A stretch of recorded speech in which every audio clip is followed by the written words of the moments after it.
নিল, যখন চারিদিকে মন্ত্রী থেকে শুরু করে শিক্ষামন্ত্রী থেকে শুরু করে সবাই অ্যারেস্ট হচ্ছে, আমি জানি না দোষ নির্দোষ কি দোষ, তাদের দোষ আছে, সে বিষয়ে আমি যাচ্ছি না।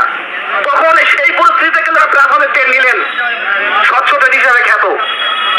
সাংবাদিক বৈঠক করে যাওয়াটা ওটা দিন বলা হলো কেউ বসে থাকবে না, সবাই চাকরি পাবে। আর আজকে কি বলা হচ্ছে, যত দিন যাবে তত কিন্তু আমাদের আইনি জটিলতা কিন্তু বেশি হবে। তাই বলবো ডিসেম্বর মাসে অন্তত ফর্ম ফিল আপের দাবিতে আমরা কিন্তু এরপরে কিন্তু নামবো। আর এটা আমাদের যেহেতু একটা পারমিশন করে, যেহেতু পুলিশের পারমিশনে আমরা এখানে এসেছি, আমরা এখানে এমন কোনো বিশৃঙ্খল পরিস্থিতি তৈরি করবো না।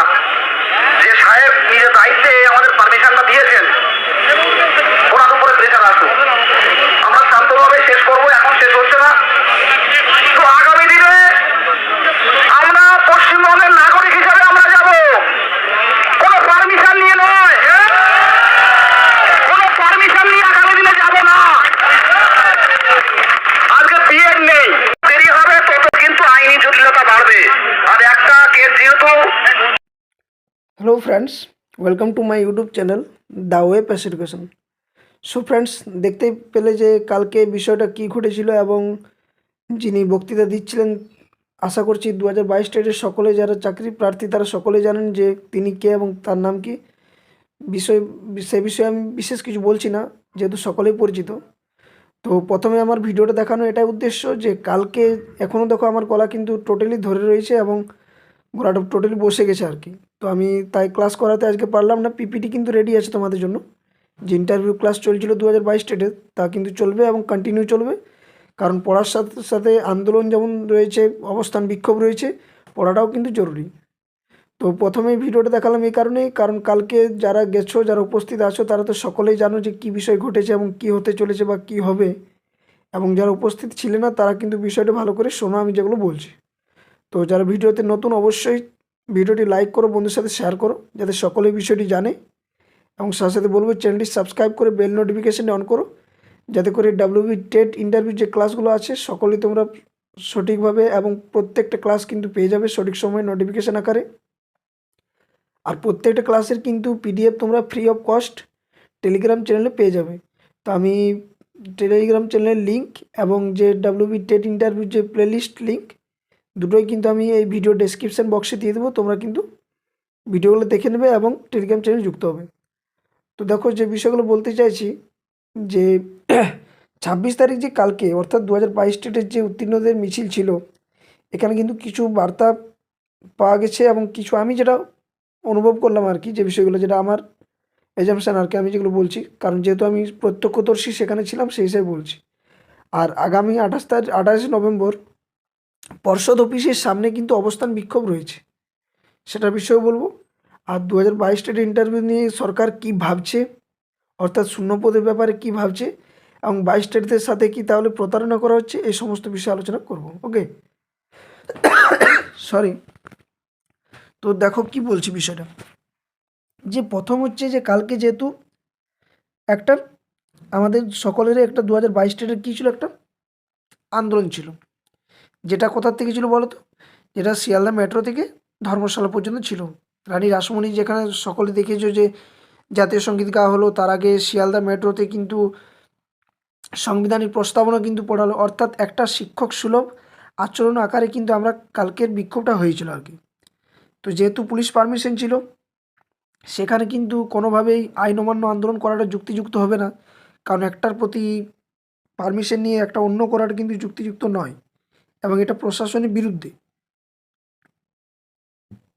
তো মূল বিষয়টা হচ্ছে যে সরকার কিন্তু টনক নাড়ানোর দরকার, তাছাড়া কিন্তু শূন্যপদ আসবে না। হয়তো আমিও বলেছি অনেকবার যে ডিসেম্বরের মধ্যে শূন্যপদ আসবে, দেখো আসবে না বলে কোনো কথা নয়, কারণ সরকার যেদিক থেকে কানটা ধরুক বা যেদিক থেকে কানটা ধরার চেষ্টা করুক, সেই 22 স্টেটকেই পাবে। অর্থাৎ আমার বলার উদ্দেশ্য এটাই যে যদি প্রাথমিকে নিয়োগ করতে হয় এরপর বা ইন্টারভিউ নোটিশ দিতে হয় এরপর, সেটা কিন্তু সমস্তটাই 2022 স্টেটদের জন্যই করা দরকার এবং ওটা করবেই। মূল বিষয় হচ্ছে শূন্যপদ, এবং শূন্যপদের জন্য যে ধারাবাহিকভাবে বিভিন্ন বিক্ষোভ মিছিল আন্দোলন, যে অবস্থান বিক্ষোভ, সমস্তগুলো কিন্তু একের পর এক কিন্তু করা দরকার। কারণ যে হিসাবে কালকে মিডিয়ার থাকা দরকার ছিল সেই হিসাবে কিন্তু মিডিয়া আসেনি। আমি নিজে যেটা ফোকাস করে দেখলাম আর কি, এবং বিভিন্ন সংবাদ মাধ্যমে দেখা উচিত ছিল বা দেখানো উচিত ছিল সেটাও কিন্তু দেখায়নি। জানি না যে পশ্চিমবঙ্গ তথা ভারতবর্ষে কীভাবে এই যে মিডিয়া একটা চতুর্থ স্তম্ভ বলে আমরা জানি সকলেই, দেশের একটা চতুর্থ স্তম্ভ বিশেষ করে আমাদের ভারতের জন্য, যেটা প্রত্যেক নাগরিকদের সামনে তুলে ধরা এবং একটা বর্তমান পরিস্থিতি একটা আধুনিক যুগ যেখানে সোশ্যাল মিডিয়ার যুগ, চারিদিকে ছড়িয়ে পড়া এবং বিভিন্ন সংবাদ মাধ্যম দেখার যে একটা সবারই একটা ইচ্ছা, সেখানে কিন্তু এই বঞ্চিত বেকারদের নিয়ে কিন্তু কেউ কথা তুলেনি। এবং এটা যদিও ঠিক নয় যে দেশের বাইরে কী ঘটছে এসব বিষয় না করে নিয়ে যদি আমাদের রাজ্যে তথা দেশে যে বেকারত্বের যে যন্ত্রণা বা শিক্ষিত যারা পড়ে রয়েছে তাদের নিয়ে কিন্তু কোনো সেরকমভাবে কিন্তু কর্ণপাত করছে না কেউই, সরকার থেকে শুরু করে মিডিয়া থেকে শুরু করে বুদ্ধিজীবী মানুষজন, কেউ না কেউ না কেউ না। তো দেখা যাক কতটা কী হয়। কালকে কিন্তু যে আন্দোলন সেটা কিন্তু অন্তত পক্ষে 2022 স্টেটদের পক্ষ থেকে কিন্তু সফল হয়েছে। মিডিয়া কতটা সফল করতে পারলো, সরকারে কতটা টনক নাড়লো, আশা করছি টনক তো নড়বেই কিছুটা হলেও। তারা সকলেই যারা সরকারের পক্ষে রয়েছে, যারা বড় বড় ব্যক্তিরা রয়েছে আর কি, পদাধিকারী ব্যক্তি, তারা কিন্তু সকলেই জেনেছে যে কী হয়েছে, কী ঘটেছে এবং 2022 স্টেট কী এবং কতটা যে এরপর কিন্তু কী প্রভাব পড়বে সেটা কিন্তু বুঝতে পেরেছে। তো যাই হোক, আগামীকাল অর্থাৎ 28শে নভেম্বর পর্ষদ অফিসের সামনে একটা অবস্থান বিক্ষোভ রয়েছে, যেটা 10টা থেকে বিকেল 4টা পর্যন্ত আশা করছি হবে। এবং এটাও কিন্তু পারমিশন নিয়ে, কারণ একটা পারমিশন নিয়ে কিন্তু একটা অবস্থান বিক্ষোভও কিন্তু হয়ে থাকে।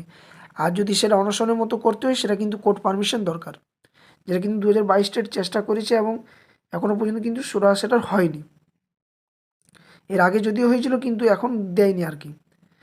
তো আগামী 28শে নভেম্বর পর্ষদ অফিসের সামনে একটা অবস্থান বিক্ষোভ রয়েছে 10টা থেকে 4টা পর্যন্ত। সেখানে দেড় থেকে 200 জনকে কিন্তু মানে অবস্থান বিক্ষোভ বসতে দেওয়ার অনুমতি দেওয়া হয়েছে। তো যারা সামনের জেলা বা যারা নেতৃত্ব দেন আর কি, তারা সকলে আশা করছি যাবে এবং কিছু না কিছু একটা গল্প কিন্তু উঠে আসবে।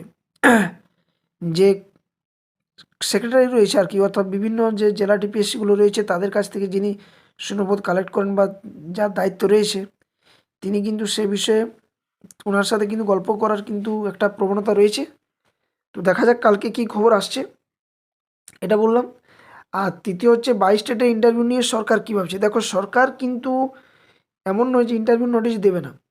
28 এই ডিসেম্বরের মধ্যে নোটিশ দেবে কি দিবে না এটা কিন্তু চান্স রয়েছে, কিন্তু কতটা দেবে এবং কিভাবে দেবে এবং কতটা কি চাইছে সেটা কিন্তু ওনাদের উপর নির্ভর করছে। এবং এই নির্ভরটা কিন্তু যদি মানে জাগাতে হয় বা ওনাদের ঘুম যদি ভাঙাতে হয়, তাহলে কিন্তু 22 স্টেটদের সকলকে এর থেকে আরও বেশিভাবে কিন্তু সক্রিয় হতে হবে সকলকে। কারণ অবস্থান বিক্ষোভ থেকে শুরু করে বিভিন্ন যে মিছিল, আন্দোলন, সমাবেশ, এগুলো প্রত্যেকটা কিন্তু প্রত্যেকেরই কিন্তু একটা দায়িত্ববান, সকলে নাগরিক, সকলে সুশিক্ষিত, সকলের চাকরি কিন্তু সুনিশ্চিত করতে এরপর কিন্তু একের পর এক আন্দোলনে যেতেই হবে। কারণ এইভাবে কিন্তু আর হবে না, নতুবা কিন্তু আস্তে আস্তে যে বোঝা যাচ্ছে এনআইএস বলো, বিএড বলো, এরা কিন্তু ঘুরপথে কিন্তু প্রবেশ করার চেষ্টাটা কিন্তু বাড়বে। কী কারণে বাড়বে আমি বলছি না যে তারা এনআইএস থেকে চান্স পাবে কি বিএড থেকে চান্স পাবে, এটা বলছি না, কিন্তু তারাও কিন্তু ঘুরপথে ডিএড করছে, এটা কিন্তু মাথায় রাখবে সকলে। আর 22 স্টেটদের সাথে কিন্তু এভাবে কিন্তু দিনের পর দিন কিন্তু একটা প্রতারণা চলছে।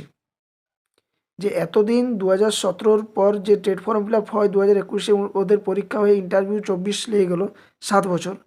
সেই তার মাঝে কিন্তু 2022-এ কিন্তু ফর্ম ফিল আপ হয়ে টেট পরীক্ষা হয়েছে। তার মাঝে যে 5টা বছর অর্থাৎ 17 থেকে 22, 5টি বছর কিন্তু কোনো টেট ইন্টারভিউ কিন্তু টেট পরীক্ষার কিন্তু কোনো ফর্ম ফিল আপ হয়নি।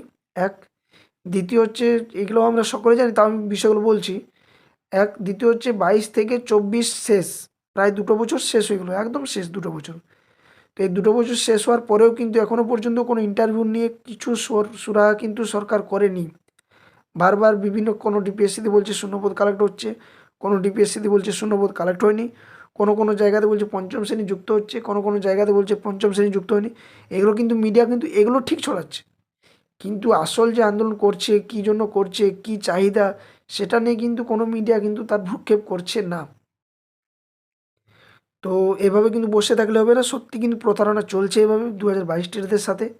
এবং শূন্যপদ যদি 50,000 না আসে, এটা তার থেকে আরও বড় প্রতারণা হবে। কাদের সাথে? যাদের একাডেমিক কম, যারা ওল্ড ক্যান্ডিডেট অর্থাৎ ওল্ড সিলেবাসের ক্যান্ডিডেট, যাদের মাধ্যমিক হয়তো 8-এ 10-এ রয়েছে তাদের, প্লাস যাদের বয়স কিন্তু প্রায় শেষের দিকে, এদের সাথে কিন্তু প্রতারণা করা হবে। কারণ 42-50,000 যেখানে পরীক্ষার্থী টেট পাস করে বসে আছে 2022, আর সেখানে যদি 15,000 কি 20,000 ভ্যাকেন্সি দেয়, তো বাকি 20-22,000 কোথায় যাবে? তাহলে তাদের সাথে কি প্রতারণা করা হচ্ছে না? অবশ্যই হচ্ছে। তো এই সমস্ত বিষয় কিন্তু মাথায় রেখে 2022 টেটদের আমি বলবো যে একটু সকলে জাগো।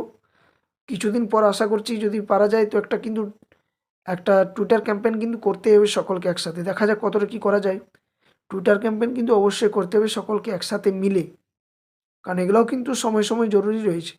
এর আগেও অনেক কিছু করা হয়েছে। ভোটের আগে যে ভোট পার হয়ে গেল, সে ভোটের আগে কিন্তু প্রত্যেকটা কিন্তু সরকারি আধিকারিক যে নেতা মন্ত্রী রয়েছে সকলকে কিন্তু 2022 টেটের কথা ডেপুটেশন আকারে তুলে ধরা হয়েছে। বিভিন্ন ডিপিএসসিতে ডেপুটেশন দেওয়া হয়েছে, কিন্তু সুরা কিন্তু পায়নি। কর্ণপাত কোনোভাবেই করছে না কিন্তু। তো একটাই পথ, সেটা হচ্ছে রাজপথ। এই পথেই কিন্তু পথ দেখাবে। তাই কেউ বসে না থেকে দুভাবেই, আইনিভাবেই বলো বা রাজপথে বলো, দুটোভাবেই কিন্তু সকলকে একসাথে এক ছাদের তলায় এসে এক রাস্তায় এক রাজপথে নেমে আন্দোলন, আইন অমান্য আন্দোলন বা আইনি পথে সমস্ত দিকে কিন্তু সহযোগিতা করে হাত বাড়িয়ে দিতে হবে। কারণ ইন্টারভিউ হবে এটা শিওর, আজ নয় কাল আমি বারবার বলছি। কিন্তু মূল বিষয় হচ্ছে শূন্যপদ। বারবার বলছি শূন্যপদ, শূন্যপদ, শূন্যপদ। 50,000 শূন্যপদ ছাড়া কিন্তু কেউ কান মাথা নাড়া চলবে না। আর কালকের 26 তারিখ আন্দোলন সকলকে কুর্নিশ জানায়, যারা সকলে গেছো দেখেছো, যারা অনেক সমাগম 5 থেকে 6,000 কিন্তু ক্যান্ডিডেট, যেটা এর আগে 2022 স্টেটদের জন্য আমার মনে হচ্ছে, আমার যতটা দেখা, এরা কিন্তু এতটা 22 স্টেট ক্যান্ডিডেট যায়নি। তো এই ছিল মূল বিষয়। আমি আর বিশেষ কিছু বলছি না, কারণ গলাটা ধরে আছে অনেকটা, কিন্তু মানে ঠিক নেই আর কি গলাটা। শরীর খুবই অসুস্থ। দুপুরবেলাতে পৌঁছেছি বাড়ি 12টা-1টার সময়। অনেক দূরে বাড়ি, তাই বাড়ি পৌঁছাতে দেরি হয়েছে, শরীরটাও ঠিক নেই। তো আশা করছি খুব তাড়াতাড়ি, কিন্তু আজকে বলেছিলাম তোমাদের কমিউনিটি পোস্টে যে ক্লাস করাবো, কিন্তু আজ ক্লাস করাতে পারিনি। পিপিটি রেডি আছে, কালকে আশা করছি ক্লাস তোমাদের চালু করতে পারি, যদি গলাটা ঠিক থাকে আর কি। তো যদি ভিডিওটি ভালো লেগেছে সকলকে জানিয়ে দাও। এই ধরনের খবর পাওয়ার জন্য অবশ্যই চ্যানেলটি সাবস্ক্রাইব করো। যারা ক্লাস করতে চাইছো এবং একদম অথেন্টিকভাবে, আমি এটা গ্যারান্টির সহিত বলতে পারি যে 90% কিন্তু তোমাদের আমি প্রিপারেশন করে দিতে পারবো। কারণ ইন্টারভিউ 100% বলা মুশকিল, কোথা থেকে কী প্রশ্ন করবে সেটা বলা মুশকিল, কিন্তু যে হিসাবে 17 টেটের প্রশ্ন করেছে এবং আগামীতে যে হিসাবে প্রশ্ন আসতে পারে তার অনুকরণে প্রশ্ন, ডেমো ক্লাস, সমস্ত কিছু কিন্তু এই আমার ইউটিউব চ্যানেলে দা ওয়ে অফ এডুকেশনে পেয়ে যাবে। তার জন্য বলবো চ্যানেলটি অবশ্যই সাবস্ক্রাইব করে বেল নোটিফিকেশন অন করে পাশে থেকো চ্যানেলের। আর সাথে সাথে ভিডিওটি লাইক করো আর বন্ধুদের সাথে শেয়ার করো, বিশেষ করে বেশি বেশি করে শেয়ার করো, কমেন্ট করো যে কী করতে হবে কী না করতে হবে। একটা প্ল্যানিং ছাড়া কোনো কিছু হয় না। আমরা যেমন লেসন প্ল্যান বানানোর জন্য একটা প্ল্যানিং করি, ঠিক সেই প্ল্যানিং মাফিক কিন্তু 2022 স্টেটদের সকলকে একসাথে এগোতে হবে। 23 জেলা একসাথে, কেউ আলাদা নয়, সকলে কিন্তু এক। এইভাবে কিন্তু এগিয়ে নিয়ে গিয়ে আমাদের শূন্যপদটা 50,000 আদায় করতেই হবে। তার বেশি কিছু বলছি না, এখানে ভিডিওটি শেষ করছি। অবশ্যই চ্যানেলটি সাবস্ক্রাইব করো, বেল নোটিফিকেশন অন করো আর লাইক ও বন্ধুদের সাথে শেয়ার করে এই খবরটা জানিয়ে দাও। সো ওকে, ধন্যবাদ, জয় হিন্দ।